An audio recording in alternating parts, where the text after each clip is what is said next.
could you be caught by surprise on your own life thing? I mean, your own life stream. How can you be surprised by things in your own life?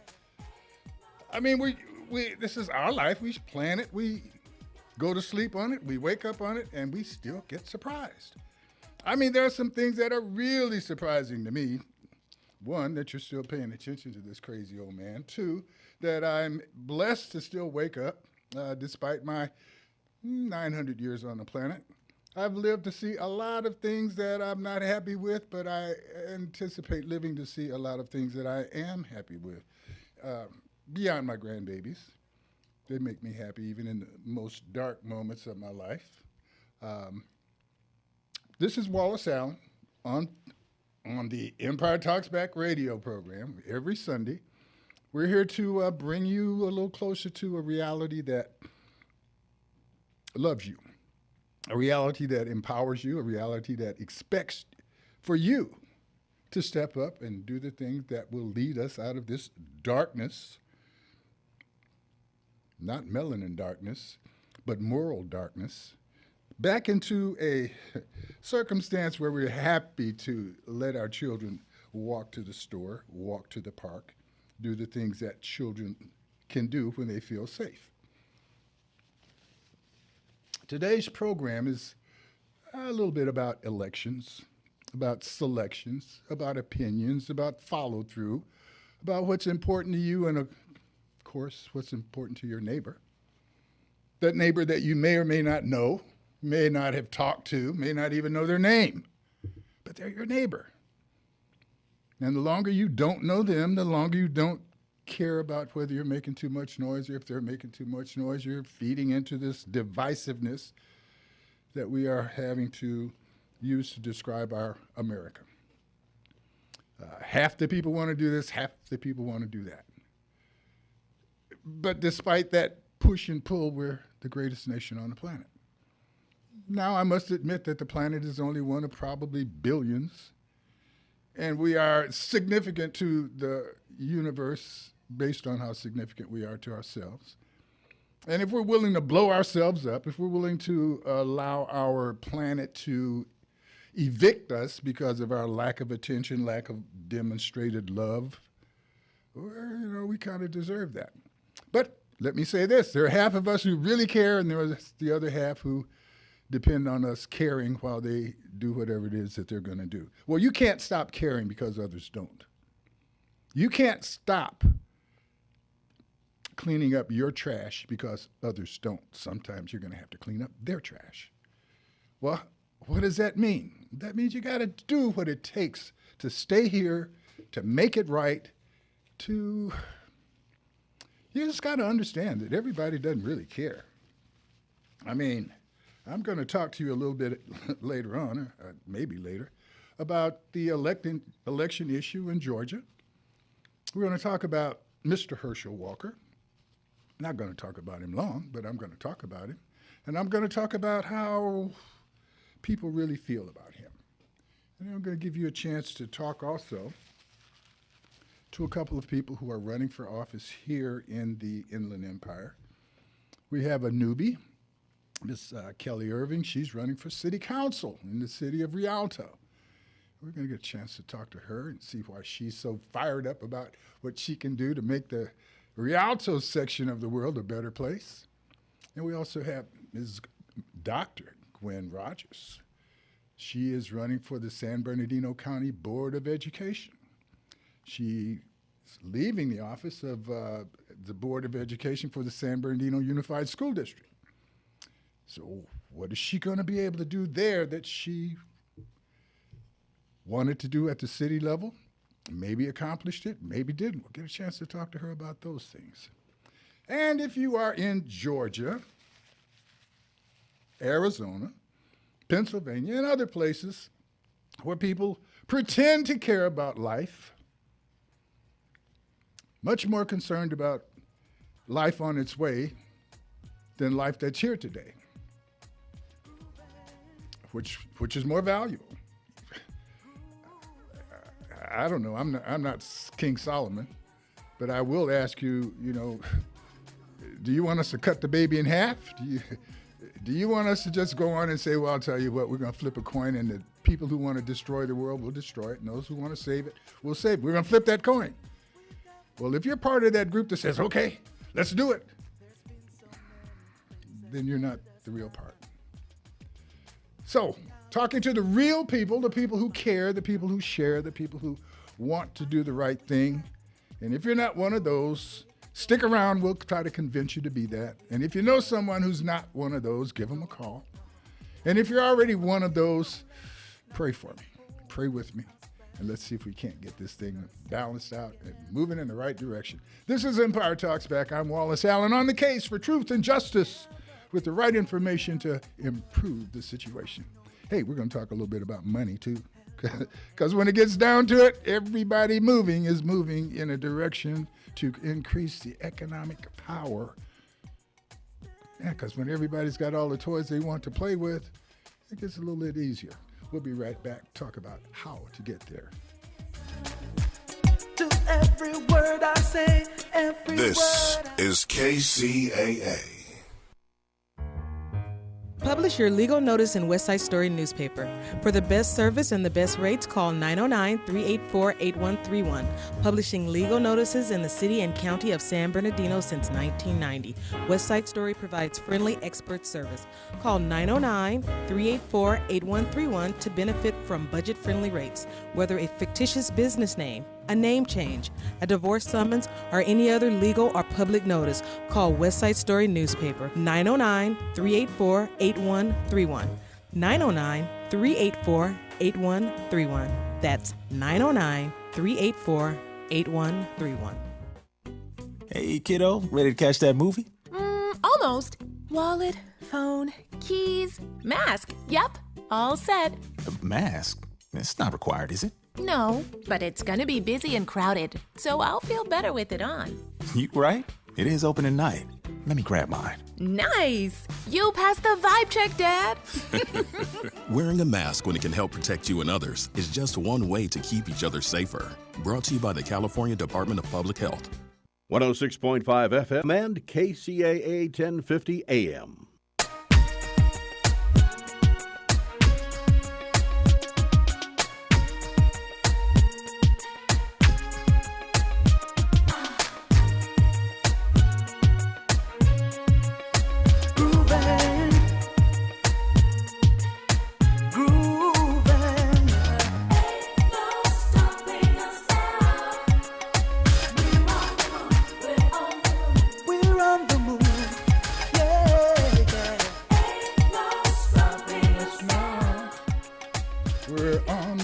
Okay. Listen, I've been singing that song now for almost 20 years, and I have not had one music agent call me to see about recording that song. And I just can't understand that. I don't know. We're going to keep trying, though, because we are not going to let anything stop us now. Let me introduce you to Miss Kelly Irving. She's running for the city council seat in the city of Rialto, California. Rialto is one of the beautiful places on the planet, and it's also one of the places where the African-American income is actually a little bit higher than average. And Ms. Kelly, how can you explain that? And what's so attractive about becoming a city council member in Rialto? And why aren't you satisfied with just living your life and making a little money and, I don't know, maybe even raise a family and stuff like that and just forget about the problem? Well, thank you for having me today, Mr. Wallace. Actually, I chose to live in the city of Rialto. I moved here 2 years ago and I bought a home. And for my everyday life is I work for Los Angeles County, so I'm in the Department of Public and Social Services, so I'm dealing with different people of different walks of life every day. And so it was one person in particular who he came into my office. He was not in his right mind. He told me the night before that he had almost died due to an overdose.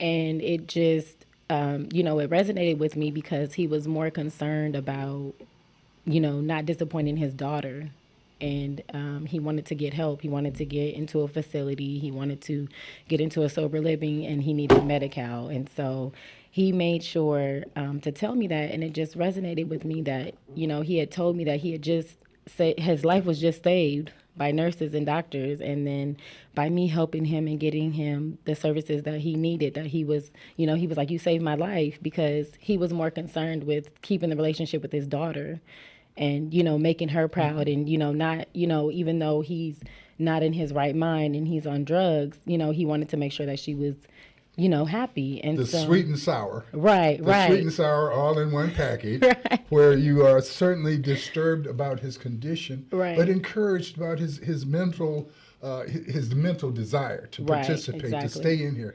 And I think that's, thank you for your work. Right. And so with that, you know, it just made me know that I live in a community and I'm able to do more. And so, you know, that is why I decided to run, because I know that Rialto it's growing and thriving, and, you know, we need new fresh ideas, someone who's going to be passionate about making change and making sure that we are taking care of our people. We have a epidemic of suicide taking place with young people that we can read and see and count the numbers. But we also have that's active suicide. I'm going to describe something that I'll call passive suicide. This is where people don't participate. This is where they act like they're dead, where they don't feel that what they do is important or can be important. When we go through this election, we're probably going to find that maybe 45-50% of those of the folks who are eligible to vote are going to come out to vote. What is it that you might be able to do to excite more people to come and participate, or do you think that's important? I believe people being involved in their community is very important. You know, this is where you live, you're making decisions. These are policies that can affect you and your life and your family and livelihood. So, of course, coming out to a vote and have a say-so is your civic duty. And I believe that it's important. It's very much so important. In regards to suicide, it's an uproar, and it's definitely in children, which is sad because, you know, social media plays a lot, mental illness. You know, we just came off of a pandemic, and, you know, people have been, you know, they've been confined and they've been compressed, and we haven't been able to have those resources and the help that we need. So it's definitely, there's a lot of things at hand. And, you know, even with our election climates, things changing, policies being taken from us that were enforced 40, 50 years ago, and, you know, the retracting policy, it's definitely our civic duty to go out, because that's what people are relying on, is for us not to go out and vote and to not participate. And, you know, there's propositions that are being put up and put in, and that, you know, they're wanting us to not be they want us to be on the wayside and not participate. So it's definitely, there's a lot of issues. There's homelessness issues. There's, you know, suicide with children. You know, we get caught up in social media and we don't know. I stood outside your building, I took 5 pictures, and I had to go through and find the best one. But social media always shows the good parts. The worst part. The juicy part. Yeah. So it never shows that we stood there 30 minutes taking a picture, you know. And so we live off this ideology of what life is supposed to be like, but we definitely, you know, don't have the resources that we need, because we're so caught up in what we think life is supposed to be, or what things are supposed to be on social media. So, I mean, I know it's really something that's hitting the children. And social media and regular life, and you know, we would think that the more information we're exposed to, the better our choices would be. But actually, I don't know.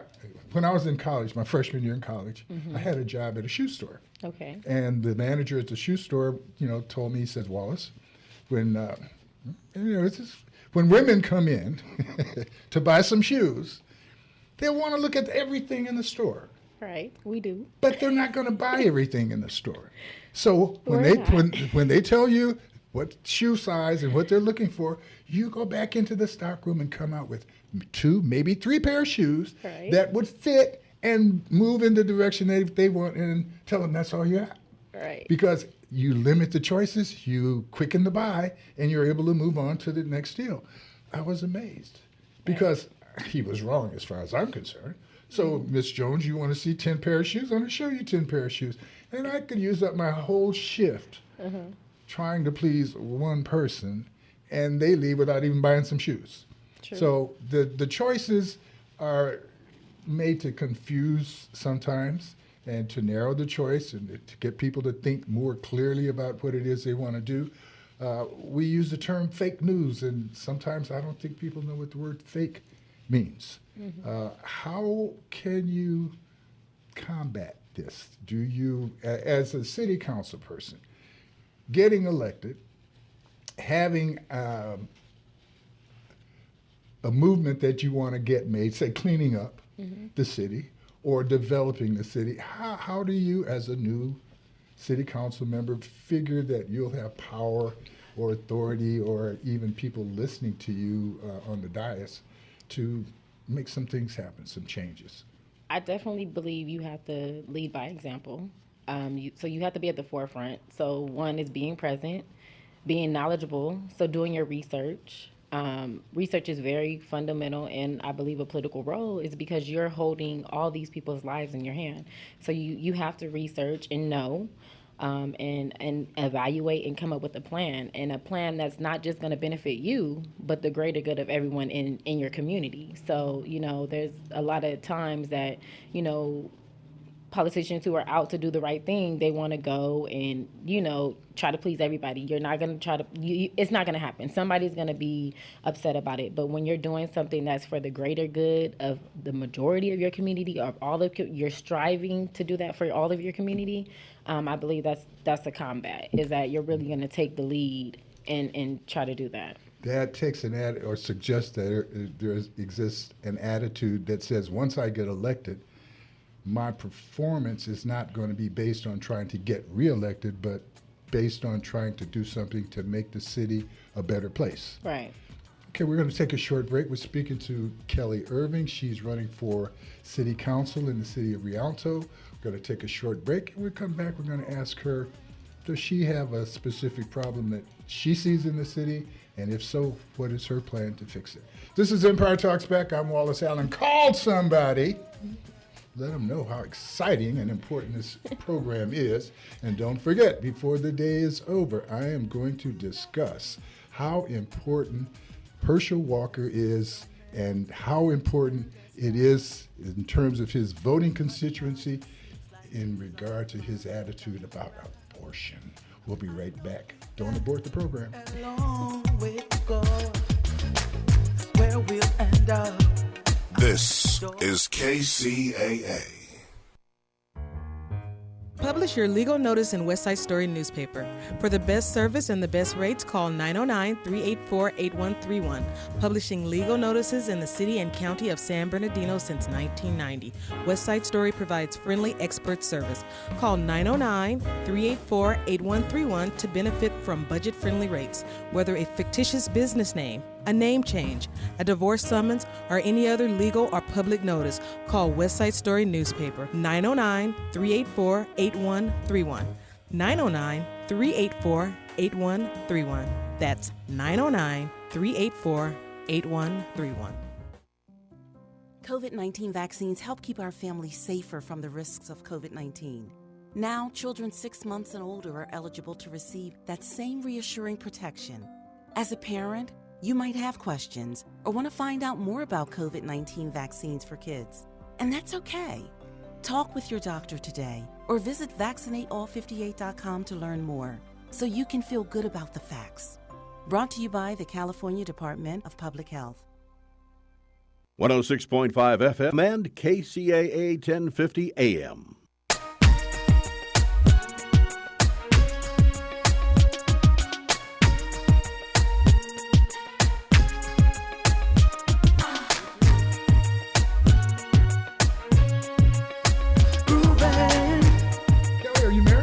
No, I'm not.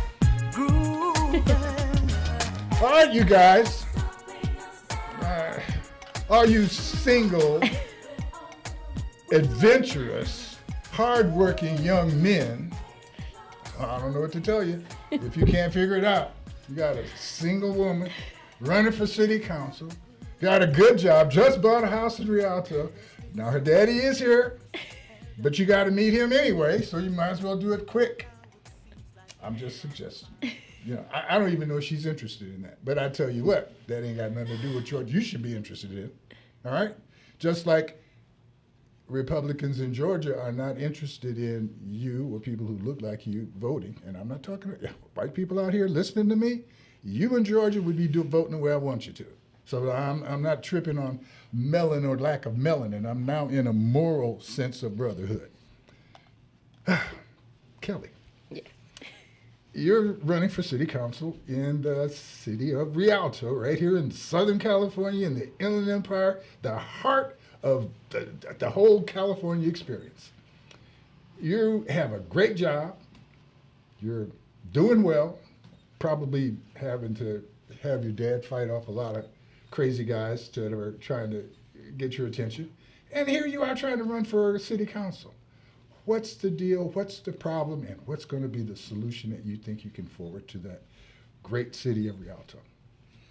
I just wanted to start by saying that Rialto has flourished in so many ways. I've had cousins who actually grew up in Rialto, and I remember that the biggest attraction was a Walmart on South Riverside. So definitely. My wife probably lived at church. She's, okay, I was kidding. So definitely want to just bring forward, the progression of the city of Rialto. We have, I've actually been having people who are, visiting my page give me insight on what the issues they feel.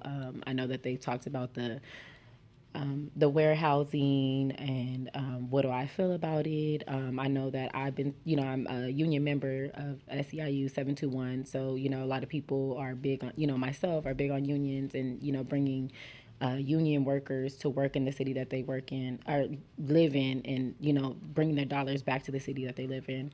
So definitely that's something. But we have a homeless crisis. I know San Bernardino County is not as bad as Los Angeles County. But definitely working on that. Not as bad in numbers, but possibly in percentage of people. Well, yes. Yes. But California altogether, we're like a number one or number two. No, we're number magnet. one state. Yes. It's a magnet for homeless people like it is for people with homes and jobs. Right, exactly. And so if I was homeless, I'd want to live in California. I wouldn't want to be living in Montana. And right. nothing wrong with Montana. It's just right. cold as... Right. And so I definitely think that we need to come up with a plan for that. And I know people are like, well, you're coming with the same approach, but 63% of, residents in Rialto own homes. So what is the issue with homelessness? Are we facing mental illness? Is it substance abuse? So I definitely feel like we need to put Is it another county sending people into our situation? Right. Which I can understand. Mm-hmm.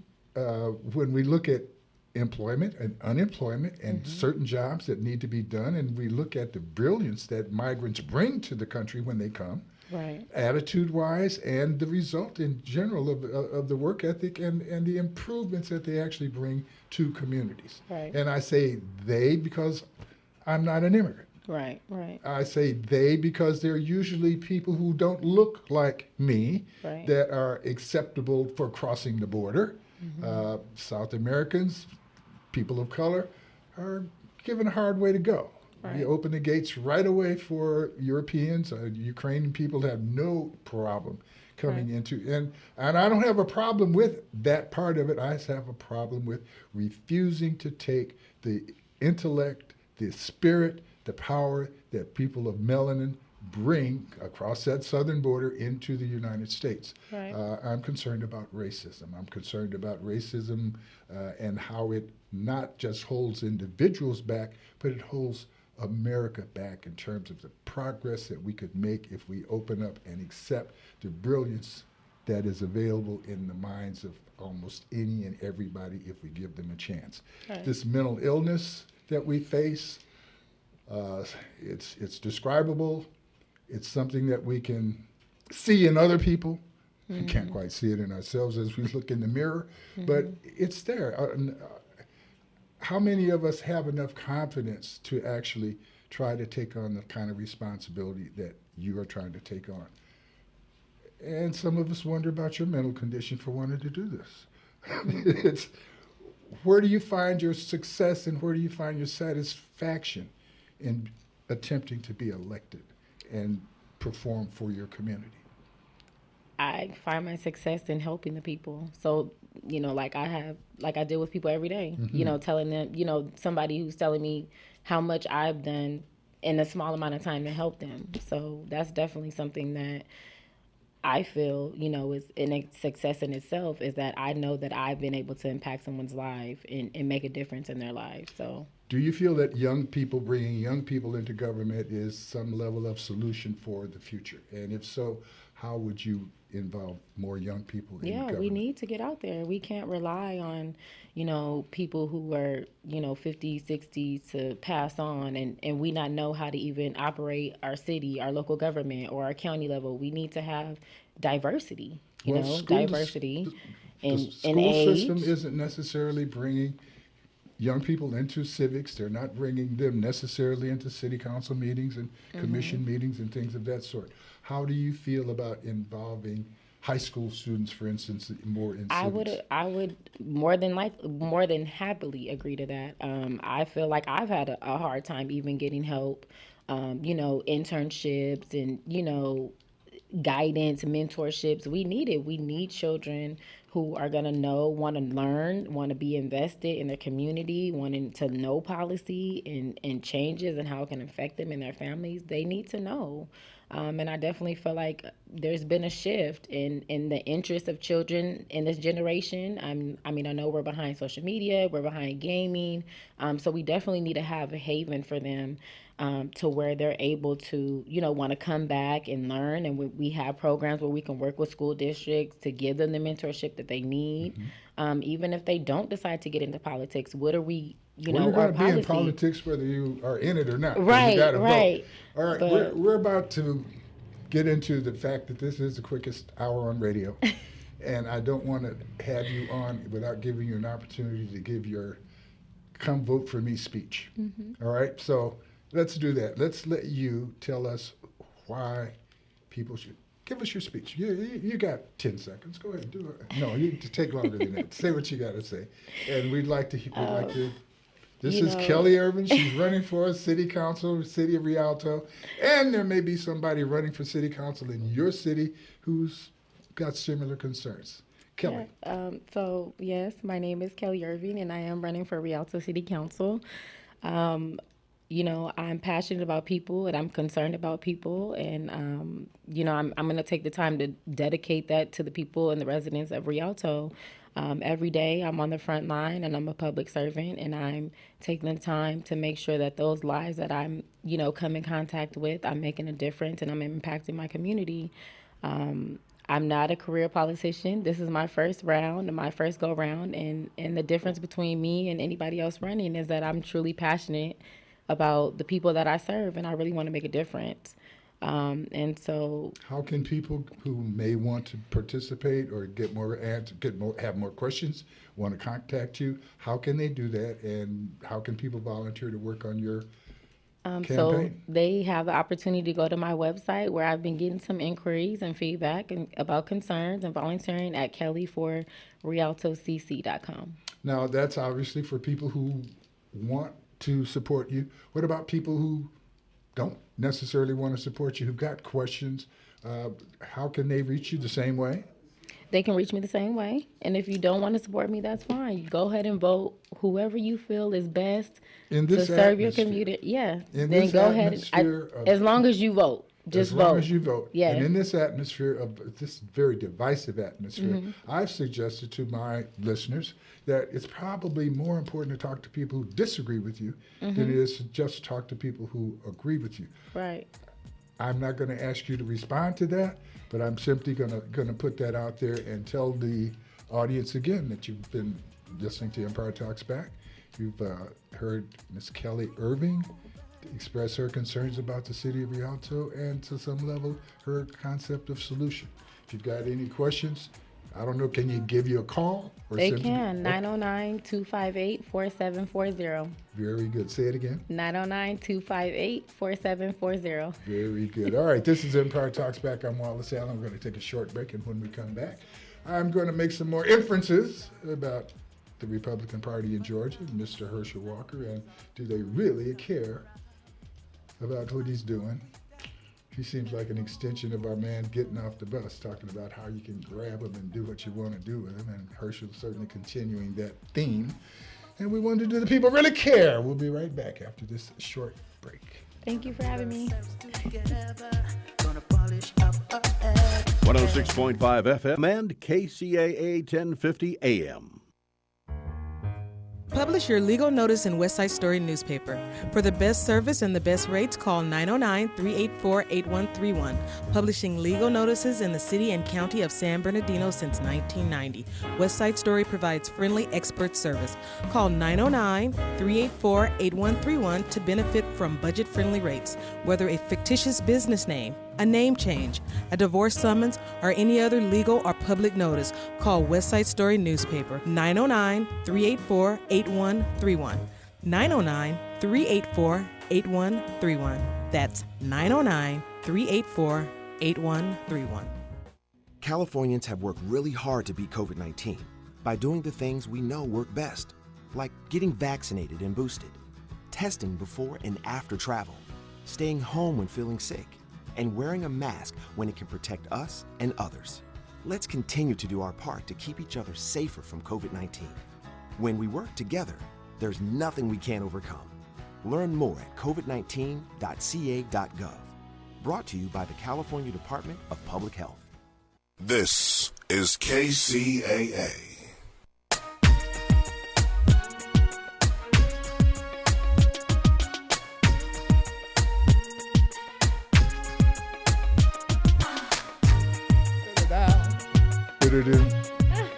Oh, baby! This is Empire Talks Back. I'm Wallace Allen. We're about to let Dr. Kelly Irving get out the door without her telling us that she's a doctor. That's a whole nother level of service that you can provide to crazy folks like me. And understand that your degree is in organizational leadership and that you care about mental health and all that stuff. Was it easy to get your degree? Nothing in life is easy. Well, sure it is. Being nothing in life is easy to a certain extent. So you worked hard. You've got your... Yes, I got my degree in organizational leadership. I actually did my dissertation on gender dissonance, in the city government. So city managers, the lack of women city manager presence in the state of California. I was going to let you leave. But I don't know, maybe for your electability, you shouldn't stay here talking with this crazy guy for the rest of the day here. But thank you for coming in. Thank you for having me. I appreciate that part. And we're going to move on. Is Dr. Rogers available now? All right. Dr. Rogers is in the house. Dr. Rogers is in the house. How are you? I am well. Look at that. 2 days ago or a few days ago. Right. We just can't separate from one another. Oh, my goodness. That's a good thing. That's a good thing. Raising up the level of intellect on the Empire Talks Back show. The doctors are in the house. Well, we made a segue today. We've got enough problems that we certainly need some medical and some expertise attention. And, Dr. Kelly was about to get out of here without telling me she's a doctor. If it wasn't for her father, yeah, that's why. Dr. Kelly, you know you have to wear that. That was hard work. It was hard work. It was hard work. But I don't want to take it away for what I want to do for the people in the community. She's telling me how important it is to have that humility. What I'm telling her is how important it is for us who are looking for expertise to know that when I'm laying up here sick, I got a real, not a fake, consultant, counselor, doctor, helper. And so when you've gone through the trouble of separating yourself from the rest of us by doing the level of work that it takes to become a PhD in anything. Yeah. I appreciate that part. So, Dr. Kelly, you can stay. You can leave. I will never tell the doctor what to do. Okay? And I'm looking for advice from the doctor. Dr. Rogers. Thank you so much. You have served the city of San Bernardino for I don't know how many years, and I'm not trying to say how old either of us are, but you've worked as a member of the San Bernardino Unified School District Board, and now you are Are we say moving up, moving over, moving across? What is the deal in terms of your desire to work as a member of the San Bernardino County Board of Education? Did I say that right? You did. You said it. And I do want to say I am yet still currently a member of San Bernardino City Unified School District Board of Education.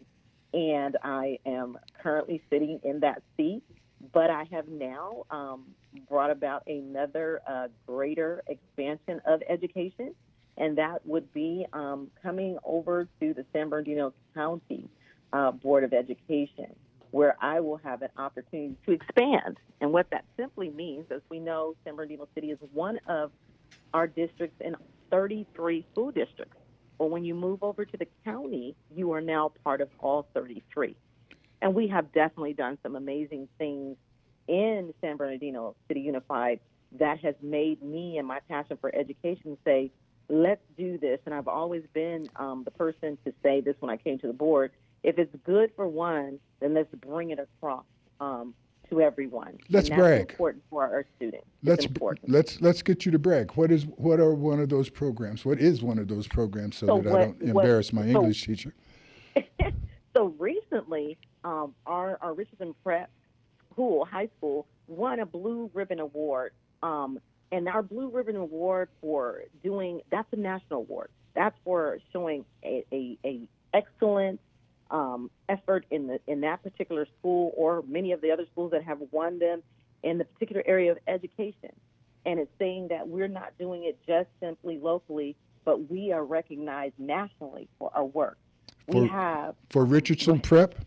That was Richardson Prep, just was named the #1 Blue Ribbon School. Now, what are they doing there that was so magnetic and attention-getting from the rest of the nation? So again, it's looking at our test scores, looking at how our students are achieving, looking at our consistent program that's raising those students in the area of excellence in education. Because we know they have 13 years to go through, but what do we ultimately want them to do? We want them at the end of those 13 years be able to have the option to say, where am I going in my career? Where am I going in education?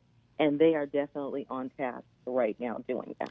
So as we look at the accomplishments of Richardson and the fact that the nation applauds what's going on there, how far ahead of the rest of San Bernardino Unified School District schools is Richardson Prep?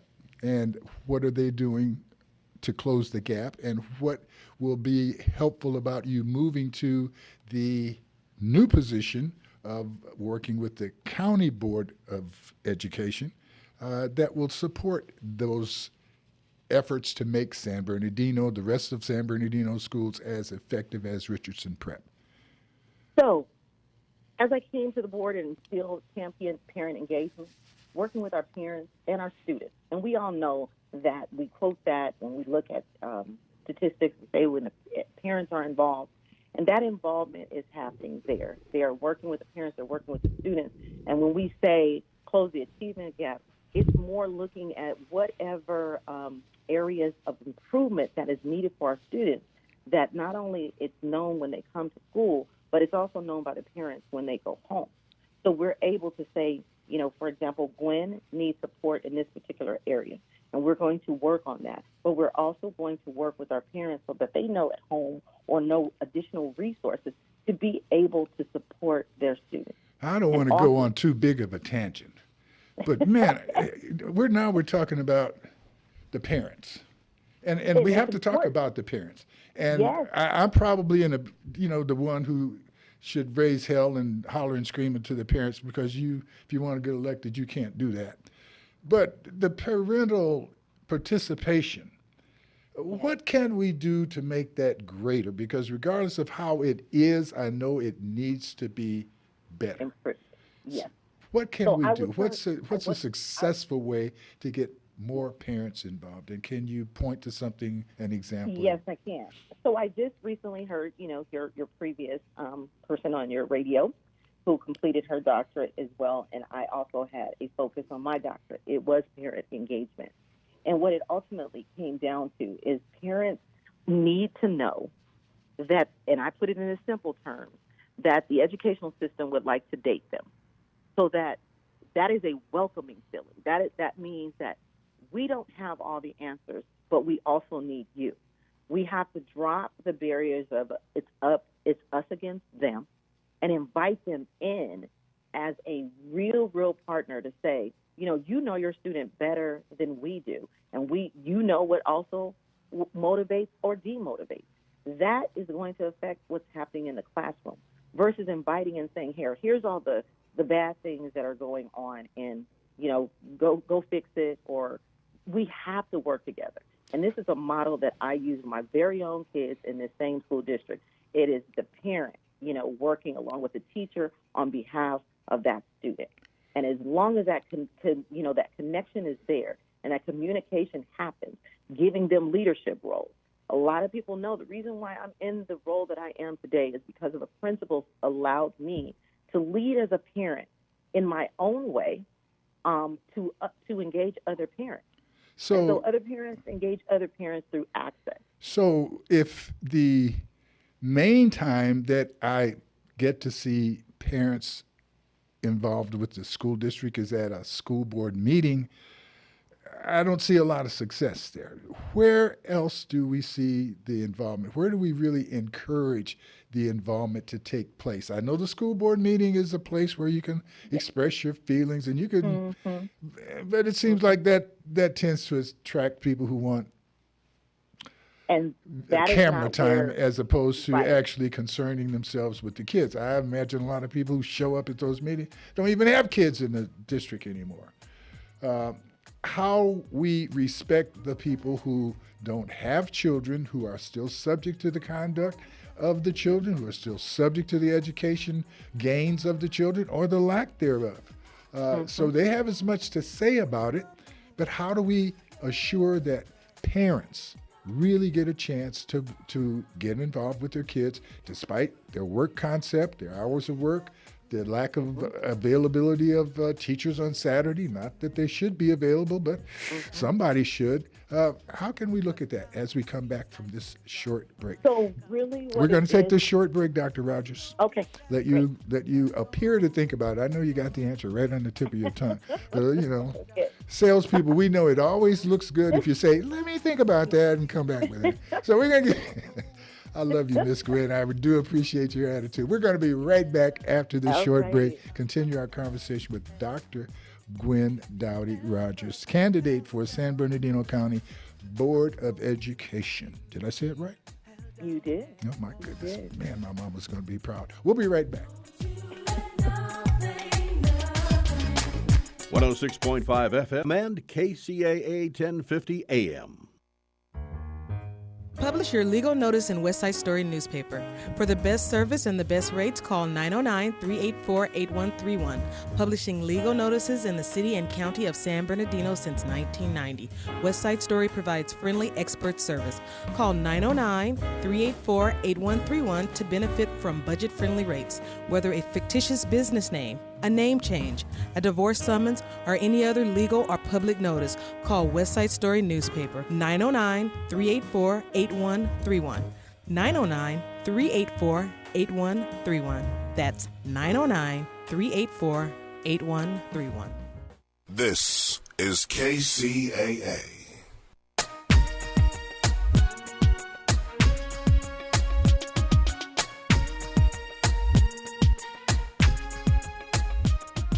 All right, we are back. This is Empire Talks Back. I'm Wallace Allen, your host, and we're speaking to a candidate for the San Bernardino County Board of Education, Dr. Gwen Dowdy Rogers. She's presently a member of the San Bernardino Unified School District Board, and she's got some solutions, Doctor. Yes. So we were talking about other areas or places where parents can engage, and of course, I've always encouraged everyone. Come to the Board of Education meeting. You can see what's going on in education, whether you have children in the district or not. However, with children in the district, it's crucial that as a parent, you become a part of our parent meetings. We have our school site council, which also looks at the budget of the particular school site. But we also have parent groups in particular where they can come and represent themselves and other parents about the needs of their students. And so our parent group meetings are ran by the parents. It is their voice.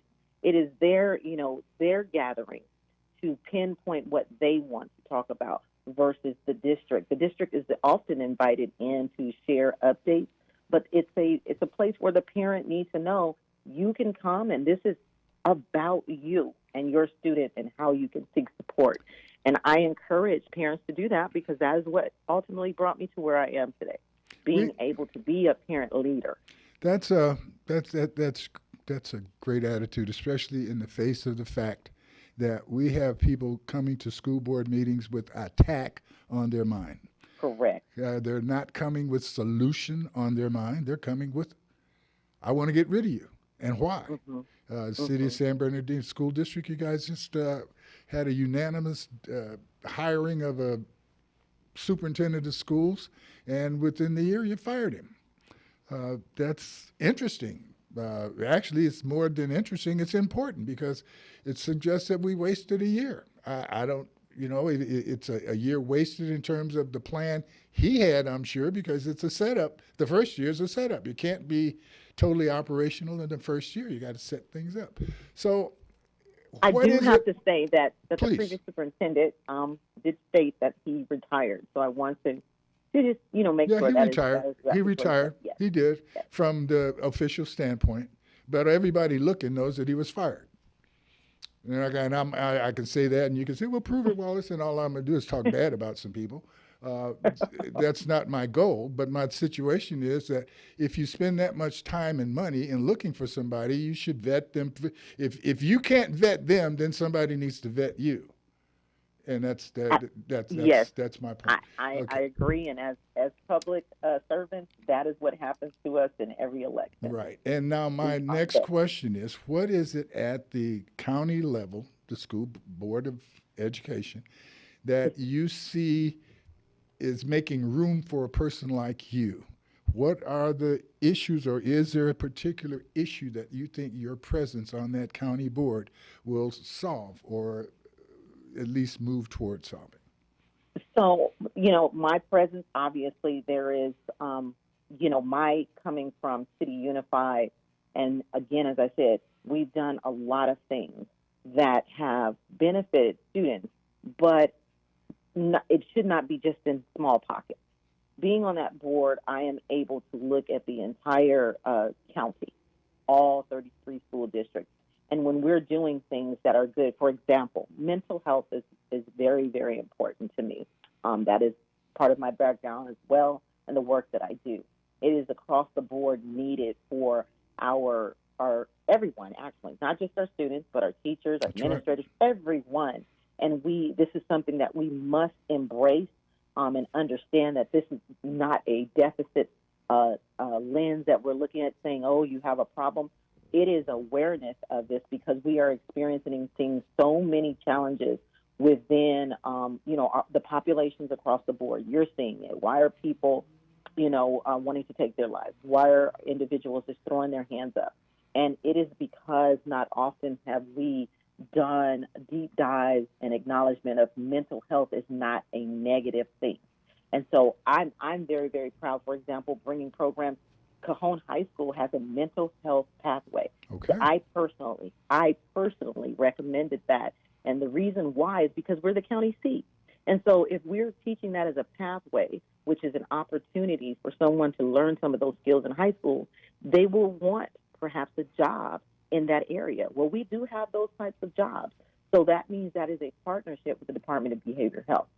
So my lens looking at that now was for it's benefiting our district, but not necessarily throughout the 33 school districts. Gotcha. So that would be something that I definitely would be sharing out. We have other pathways, Growing Hope. We have special needs populations and Gen Ed working over at our San Andreas, learning how to grow food through hydroponic machines. And guess what? It's being sold in cities. The food now that they're growing is being sold. I saw their lettuce It looks like the lettuce that you would get right out of the store. You They package it, you they sell it. mean our school system actually has a method or something they can do that actually generates income? Absolutely. Absolutely. They're doing it right over at San Andreas, who also, by the way, received another award, what was called Golden Bell. So the California School Board Association acknowledged them. And we have received, and this is just one of many, that I mentioned, from the Blue Ribbon to the Golden Bell.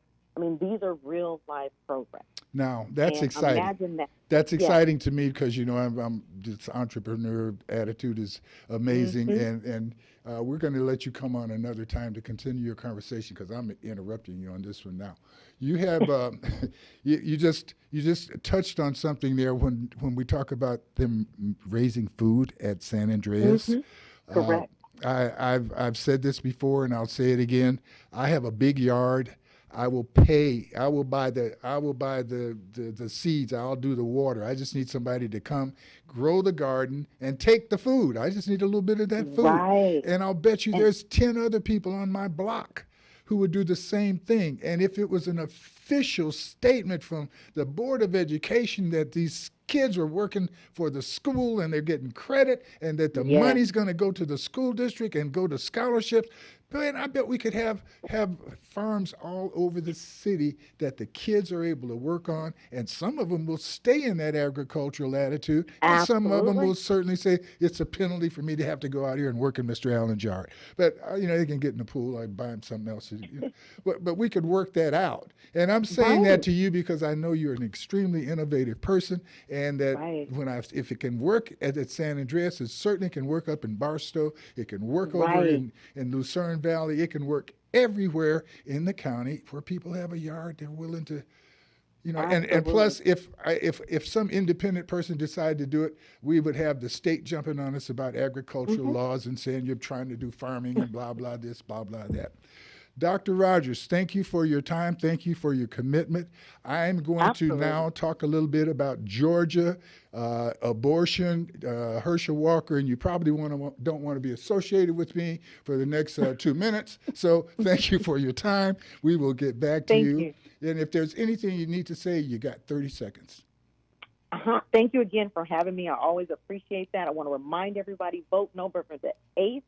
Dr. Gwen Dowdy Rogers, Area D, San Bernardino County Board of Education. God bless you. Thank you so much for having me. Thank you for your time. And tell your mother hello. You know I love your mother and father. I will. And we love you too. You know that, and she loves you more. Thank you. Thank you. All right. Everybody that's in Georgia, everybody that's concerned about voting for Herschel Walker, you're concerned that he's not concerned about the fact that he preaches no abortion, but he has aborted at least and insisted that his not wife, but the mother of one of his children, have at least 2 abortions.